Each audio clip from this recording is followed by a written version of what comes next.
नमस्कार, हमें है आपकी सेहत का ख्याल, इसीलिए हर रोज लेकर आते हैं हम आपके लिए न्यूज 24 का बेहद खास कार्यक्रम संजीवनी। मैं हूं विपनेश माथुर और मेरे साथ हैं जाने माने आयुर्वेदाचार्य डॉक्टर प्रताप चौहान।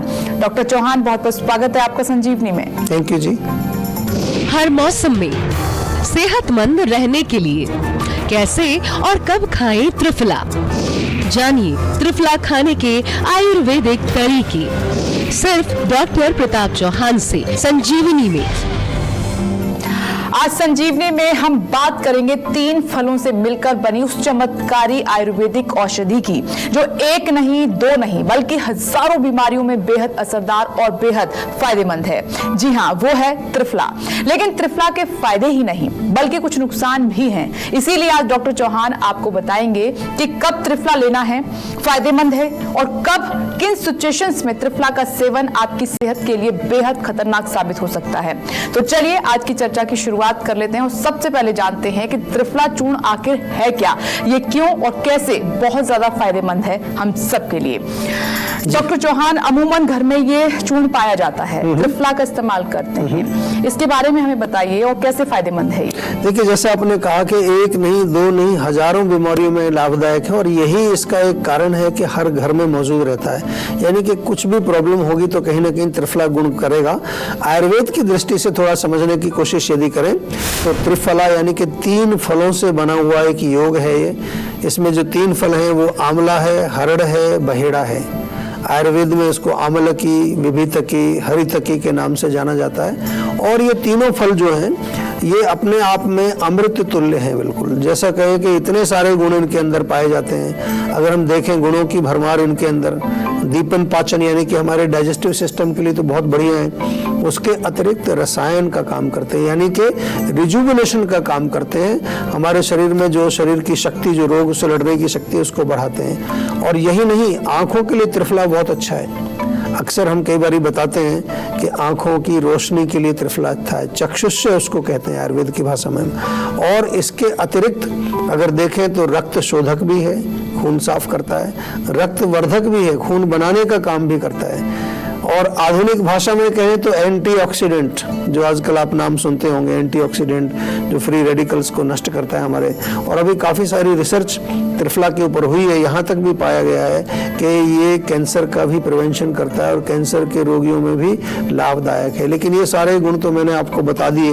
एक गुण जो है इसका मुख्य, जो जिसको आप भी जानते होंगे और अक्सर लोग उसको जो है लेते हैं एज ए लेग्जेटिव, विरेचन के लिए, यानी कि जब पेट आपका साफ नहीं होता है तो उसमें त्रिफला का प्रयोग किया जाता है। लेकिन ये तो मैंने बहुत मोटे रूप से इनके गुण बताए हैं। लेकिन आयुर्वेद में जब आप और थोड़ा गहराई में जाएंगे तो और भी बहुत सारे फायदे त्रिफला के होते हैं। इसको बनाने की विधि सरल है। तीनों सूखे हुए फल, उनकी गुठलियां निकाल करके बराबर बराबर मात्रा में लेकर के और इसको चूर्ण बना लिया जाता है और इस प्रकार आपका त्रिफला चूर्ण तैयार हो जाता है। आप जो है इसका प्रयोग जरूर करें। हमारे यहाँ जीवा में आपको जो है त्रिफला चूर्ण भी मिल जाएगा बना बनाया, और त्रिफला की हमने गोलियां त्रिफला टेबलेट के नाम से भी बनाई है। कुछ लोग चूर्ण खाने में थोड़ा उनको प्रॉब्लम होती है तो टेबलेट के फॉर्म में भी आप इसको सेवन कर सकते हैं। तो आइए चर्चा को आगे बढ़ाते हैं और अब डॉक्टर चौहान से जानते हैं कि त्रिफला किन बीमारियों में आपकी सहायता करेगा। डॉक्टर चौहान, त्रिफला अगर मैं बीमारियों से इसको जोड़ूं तो कौन सी बीमारियों में सबसे ज्यादा असरदायक है ये? देखिए, सबसे पहले तो सबसे ज्यादा असरदायक है कब्ज के अंदर, या पेट के रोग कोई भी हो, आपको कब्ज हो, अपच हो, अजीर्ण हो, पेट में गैस बनती है, एसिडिटी होती है, या फिर इससे जुड़ी हुई बीमारियां आपने सुनी होंगी। कई लोगों को जो अलग अलग नाम, कोई कहता मुझे ब्लोटिंग हो गई है, कोई कहता IBS हो गई है मेरे को, कोई कह रहा आंव बन रहा है। तो ये सारे जो रोग हैं, पेट के रोग, उनके लिए त्रिफला बहुत अच्छा काम करता है। जैसा मैंने कहा कि आंखों की अगर दृष्टि आपकी कम हो रही है तो रात को त्रिफला जो है पानी में भिगोइए, सुबह पानी छान करके उससे आप आंखें धोएं, आंख के अंदर डाल भी सकते हैं उसको।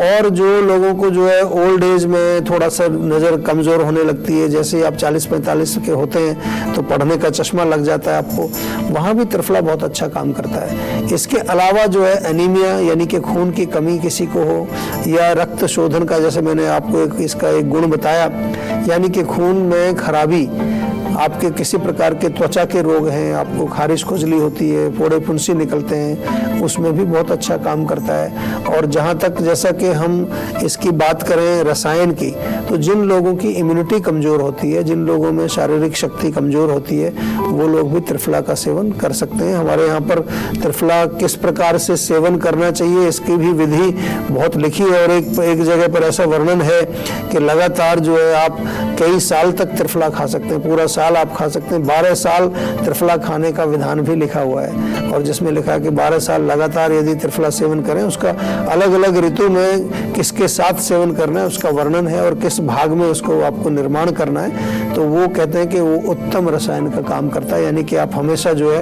यंग बने रहते हैं। दिल्ली से संजीवनी दर्शक शैली जी जुड़ गई हैं अपने सवाल के साथ। स्वागत है आपका, अपना सवाल कीजिए डॉक्टर साहब से। हेलो जी, मुझे थायराइड की वजह से हेयर फॉल बहुत रहता है, और पीरियड जो हो गया टाइम से नहीं होते हैं, और जॉइंट पे पेन रहता है, और गर्मी में बहुत ज़्यादा गर्मी और सर्दी में बहुत ज़्यादा सर्दी रहती है। जी देखिए, जैसा आपने कहा कि थायराइड की वजह से आपको होता है, तो इतना तो आपको थोड़ा समझ है कि थायराइड इसका रूट कॉज है। बहुत सारे सिम्टम्स हमारे शरीर में किसी रूट कॉज के कारण होते हैं, और आयुर्वेद में हम हमेशा रूट कॉज को बहुत इम्पोर्टेंस देते हैं। ऐसे नहीं कि आपने कहा कि हमें गर्मी लग रही है तो हम कुछ आपको ठंडी चीज़ दे दें, आपने कहा कि सर हमें ठंड ज़्यादा लग रही है तो गर्म चीज़ दे दें, आपको अगर बाल झड़ रहे हैं तो बालों के लिए कुछ लगाने के लिए दे दें। हम उसके साथ साथ ये तो करते ही हैं, हम लक्षणों पर जरूर काम करते हैं, आपको लक्षणों में आराम मिलता है, लेकिन साथ में हम रूट कॉज पर काम करते हैं, और रूट कॉज है थायराइड। और थायराइड जो है एक वो एंडोक्राइन सिस्टम के अंदर आने वाली एक ग्रंथि है, एक ग्लैंड है, जो ऐसा एक हार्मोन निकालती है जो हमारे मेटाबॉलिज्म पर असर डालता है। तो वो आपका जो थायराइड ग्लैंड है वो क्यों काम नहीं कर रहा है, वहाँ तक पहुँचना पड़ेगा। फिलहाल के लिए एक छोटा सा नुस्खा आपको जरूर मैं बताना चाहूँगा कि एक तो जो है आप धनिया पाउडर जो आपके घर में होता है, 1 चम्मच धनिया पाउडर 1 गिलास पानी में, गर्म पानी में, खौलते हुए पानी में आप डाल करके रात भर रख दीजिए, उसको सुबह छान करके वो पी लीजिए। सिंपल नुस्खा है, बिल्कुल आराम से किया जा सकता है। बालों के लिए आपने थोड़ा सा जो है चिंता दिखाई है, तो बालों के लिए आंवले का सेवन करना शुरू करिए, और हमारे डॉक्टर से जरूर बात करना है। बिना बात किए आपका रोग नहीं जाएगा। बात करो, कंसल्टेशन लो, पूरा अच्छी तरह से उनको समझाइए। सेहत का नंबर हर व्यक्ति को अपने फोन में सेव कर लेना चाहिए। अगर आपने नहीं किया है तो आज ही अपने फोन के अंदर सेहत का नंबर लिख करके, या जीवा सेहत का नंबर या जीवा नंबर जो भी आप उसको लिखना चाहते हैं वो सेव कर लीजिए। और जब भी कोई तकलीफ हो, किसी तरह का संशय हो, कोई चीज़ आपको समझ नहीं आ रही है, तुरंत फोन करिए, हमारे डॉक्टर्स आपकी सेवा में हाजिर हैं। आइए चर्चा को अपनी आगे बढ़ा लेते हैं। डॉक्टर चौहान, क्या जो हम ये त्रिफला चूर्ण ले रहे हैं या जो लोग खाते हैं, तो क्या इससे कोई साइड इफेक्ट भी होता है, या इसका कुछ ऐसा परिणाम हमें भुगतना पड़ सकता है जो हमारे लिए घातक हो? कितना नुकसान हो सकता है इसका? देखिए, जब हम साइड इफेक्ट्स की बात करते हैं तो आयुर्वेदिक दवाइयों के नॉर्मली साइड इफेक्ट्स नहीं होते हैं, ये हम भी आपको बार बार कहते हैं। और अगर आप जो है उसको उचित मात्रा में लेंगे और सही अनुपान के साथ लेंगे, यानी कि जो आपको निर्देश किया जाता है, तो कोई उसका दुष्प्रभाव नहीं होता। यही आयुर्वेद की अपनी विशेषता है जो सभी मेडिकल सिस्टम से डिफरेंट है। और दूसरे जो मेडिकल सिस्टम है, खासतौर से जब आप कोई टेबलेट लेते हैं तो कई बार डॉक्टर आपको साथ में दूसरी गोली भी देते हैं जो उसके साइड इफेक्ट को कम करने के लिए होती है। लेकिन आयुर्वेद में त्रिफला जब आप सेवन करते हैं तो नॉर्मली उसका कोई साइड इफेक्ट नहीं होता। हाँ, कुछ हमें प्रिकॉशन जरूर लेना पड़ता है, जैसे कि विरेचन का काम करता है, ये आपके पेट को साफ करता है। तो गर्भवती महिलाएं स्पेशली जो है पहले 3 महीने जो होते हैं, वहां पर हम कोशिश ये करते हैं कि कोई ऐसी चीज महिला को ना दी जाए जो उसका स्राव, उसका जो फ्लो को बढ़ाए हो। चाहे वो आपके लैक्सेटिव हो, चाहे कोई डायूरेटिक हो, क्योंकि गर्भ धारण हुआ है तो उसको रोकना जरूरी होता है। पहले 3 महीना थोड़ा स्टेबिलिटी कम रहती है, तो इसलिए वहाँ ले सकते हैं, लेकिन बड़े ध्यान से और कुछ उचित मात्रा में उसको अगर कब्ज के लिए लेना है तो वो भी डॉक्टर की सलाह से ले सकते हैं। और छोटे बच्चे जो होते हैं, खास तौर से 3 साल से 4 साल से कम जो बच्चे हैं, वहाँ पर थोड़ा सा एक्स्ट्रा केयरफुल रहना है, क्योंकि लैक्सेटिव है, कहीं बच्चों को लूज मोशन ना लग जाए।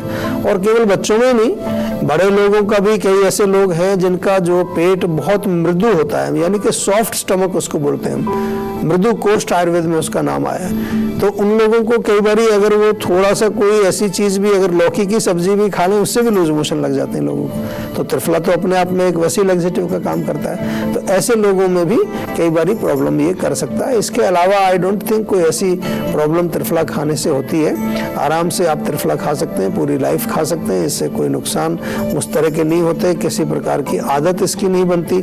जब मर्जी उसको छोड़ दें, जब मर्जी चालू कर लें। इस तरह से बहुत उत्तम औषधि है आयुर्वेद की, और इसको जरूर आपको सेवन करना चाहिए। और इसकी गोलियां और चूर्ण, जैसा हमने कहा कि जीवा में उपलब्ध हैं, वो अपने घर में जरूर रखिए आप। तो इन बातों का आप ध्यान रखिए जो डॉक्टर प्रताप चौहान आपको बता रहे हैं कि प्रेगनेंसी के दौरान आप त्रिफला ना लें, बचें। और इसके साथ ही जो जरूरी बातें बता रहे हैं डॉक्टर प्रताप चौहान, उनको नोट कर लीजिए और त्रिफला लेते समय आप उनको ध्यान रखिए। चलिए, बारी है आज की संजीवनी की। डॉक्टर चौहान, मैं अब जो जीवा की त्रिफला टैबलेट हैं और जो चूर्ण है जीवा का, मैं उसकी बात करना चाहूंगी कि वो किस तरीके से हमारी मदद करता है, किन बीमारियों में हम वो टैबलेट ले सकते हैं, वो चूर्ण ले सकते हैं, और इसको लेने का सही तरीका क्या है? देखिए, जैसा मैंने कहा कि कई सारे गुण इसमें हैं। अगर आपको केवल अपने पेट को अच्छा रखने के लिए, पोषण के लिए, रसायन मैंने जो बोला कि एक उत्तम रसायन है, उसके लिए अगर आपको त्रिफला सेवन करना है, चाहे चूर्ण रूप में लें, चाहे टैबलेट फॉर्म में लें, तो सुबह के टाइम लेना चाहिए, मॉर्निंग में। और बहुत अच्छा रहेगा कि उसके साथ थोड़ा सा गुड़ मिला के चूर्ण में अगर आप लें तो वो बहुत बढ़िया रहता है। और इसके अतिरिक्त अगर उसको आपको एज ए लैक्सेटिव प्रयोग करना है, यदि आपका पेट साफ नहीं होता है, कब्ज आपको रहती है या किसी तरह की प्रॉब्लम, तो जीवा की जो त्रिफला टैबलेट आप शुरू करें सबसे पहले। और कई लोगों को टैबलेट से उतना अगर असर नहीं आ रहा है तो फिर चूर्ण जो है, कम से कम 1 चम्मच चूर्ण रात को सोते वक्त लेना है आपको। और किस चीज से लेना है? हल्का सा गुनगुना पानी या फिर हल्का गुनगुना दूध, उसके साथ आप इसको सेवन कर सकते हैं। ऐसे त्रिफला लेने की जो विधि है वो अलग अलग प्रकार से वर्णन उसमें लिखा है आयुर्वेद में, कि अगर गर्मी में लें तो थोड़ा गुड़ मिला के लें, अगर बरसात के सीजन में लेना है तो जितना त्रिफला है उससे 1/4 थोड़ा सेंधा नमक मिला करके उसमें ले सकते हैं। जैसे ही आपका जो है ऑटम का सीजन आता है, बरसात के बाद जो ऋतु आती है हमारी, तो उस समय लेना है तो खांड के साथ लें। और सर्दी में जो है, जब ठंड का मौसम आता है, तो तब या तो सौंठ के चूर्ण के साथ मिला करके, या पिप्पली जो होती है उसके चूर्ण के साथ, हमेशा जो है त्रिफला से 1/4 ही हमें ये चीजें रखनी है, उसके साथ आप लें। और इस प्रकार से सीजनल जो आयुर्वेद में लिखा है, और जिसका वर्णन जो है, जैसे कि बसंत ऋतु जब आती है सर्दी के बाद, तो तब शहद के साथ इसका सेवन करना चाहिए। तो बहुत अच्छी एक औषधि है। और जैसा अभी हमने बताया कि जीवा की टैबलेट्स और चूर्ण कैसे आप ले सकते हैं, तो आज ही आप मंगाइए। आपको स्टोर से अवेलेबल हैं, ऑनलाइन भी मंगा सकते हैं फ़ोन करके, या हमारी क्लिनिक्स पर भी ये सारे प्रोडक्ट्स आपको मिल जाते हैं। इसी के साथ वक्त हो चला है अब संजीवनी टिप्स का। जानते हैं डॉक्टर प्रताप चौहान से कि गोंद हमारे लिए कितना फायदेमंद है। डॉक्टर साहब, गोंद, क्योंकि अब सर्दियां हैं तो बहुत ज्यादा इसका इस्तेमाल होता है, लड्डू भी हम बनाकर खाते हैं, गोंद के लड्डू शुरू भी हो गए होंगे। तो गोंद के क्या बेनिफिट्स हैं? देखिए, गोंद पहले तो समझ लीजिए गोंद होता क्या है। किसी भी वृक्ष में हम जब कट लगाते हैं तो उसके अंदर से एक लिक्विड निकलता है, वो जब जम जाता है तो उसको गोंद बोलते हैं। बहुत सारे पेड़ हैं, उनमें सबका गोंद निकलता है। आमतौर पर जो गोंद के लड्डू बनते हैं तो वहाँ कीकर का गोंद या बबूल का गोंद उसको बोलते हैं, उसका प्रयोग होता है। वो पौष्टिक है, वो रसायन है, खास तौर से हमारे जोड़ों के लिए, हमारी हड्डियों के लिए बहुत गुणकारी है। गोंद के जो लड्डू बनाए जाते हैं उसमें और भी चीज़ें डालते हैं, कुछ ड्राई फ्रूट्स डालते हैं, कुछ और अपने उसमें आटा वगैरह भी भून करके डाला जाता है। तो बहुत अच्छे लड्डू इसलिए होते हैं जोड़ों के लिए, क्योंकि जोड़ों में विशेष तौर पर सर्दियों के समय में वात का प्रकोप होता है। सर्दियों में वात का प्रकोप होता ही है, और जब वात बढ़ती है तो हमारे शरीर में जो है अकड़ाहट भी बढ़ती है, हमारे शरीर में जो दर्द भी बढ़ते हैं। तो इसलिए ये गोंद के लड्डू हमारे हड्डियों के लिए, हमारे जॉइंट्स के लिए, हमारे जो है मूवमेंट जो हमारी होती है उसमें बहुत फ़ायदा करता है। और तो गोंद कई प्रकार के होते हैं, उनमें अगर देखें तो कई प्रकार, जैसे गोंद कतीरा आपने नाम सुना होगा, वो एक होता है, या हींग का भी, हींग जो आपने प्रयोग किया है अपने रसोई में, वो भी एक प्रकार का गोंद ही है, वो पेड़ में से निकलता है, वो गोंद है एक प्रकार का। और इसके अलावा आम का गोंद होता है जो कि रक्त शोधन का काम करता है, फोड़े फुंसी में उसका प्रयोग होता है। और अनेक, जो नीम का पेड़ है उसका भी गोंद होता है, उसका प्रयोग भी खून के रोगों में किया जाता है। लेकिन आज क्योंकि हम गोंद का प्रयोग यहाँ पर जोड़ों के लिए बता रहे हैं, तो जो गोंद के लड्डू हमारे यहाँ प्रेगनेंसी के बाद भी बनाए जाते हैं, क्योंकि प्रेगनेंसी के बाद भी वात का प्रकोप होता है कई प्रकार के हड्डियों में, खास तौर से जो हमारा पेल्विस है, जो गर्भाशय के इर्द गिर्द की जो हमारी बोन्स हैं हिप जॉइंट की, वो कभी कभार जो है हम देखते हैं कि उनमें पेन होना शुरू हो जाता है। तो वो उनको मजबूत करना है, क्योंकि वो ढीली होती है प्रेगनेंसी के टाइम पर, उनको मजबूत करने के लिए, मांसपेशियों को दोबारा से मजबूत करने के लिए हमारा जो गोंद का प्रयोग हमें करना चाहिए। तो इसलिए जो है गोंद का प्रयोग जरूर करें और अपने जोड़ों को और अपने शरीर को स्वस्थ बनाएं। और इन बातों का विशेष तौर पर ख्याल रखें और घर पर आप अपनाएं भी। नमस्कार, मैं हूं मानक गुप्ता। अगर आपको हमारा ये वीडियो पसंद आया हो तो इसे लाइक और शेयर जरूर करें, और हाँ, हमें सब्सक्राइब और फॉलो करना ना भूलें, ताकि आप देश और दुनिया की कोई खबर मिस ना करें। तो जुड़े रहिए हमारे साथ और देखते रहिए News 24।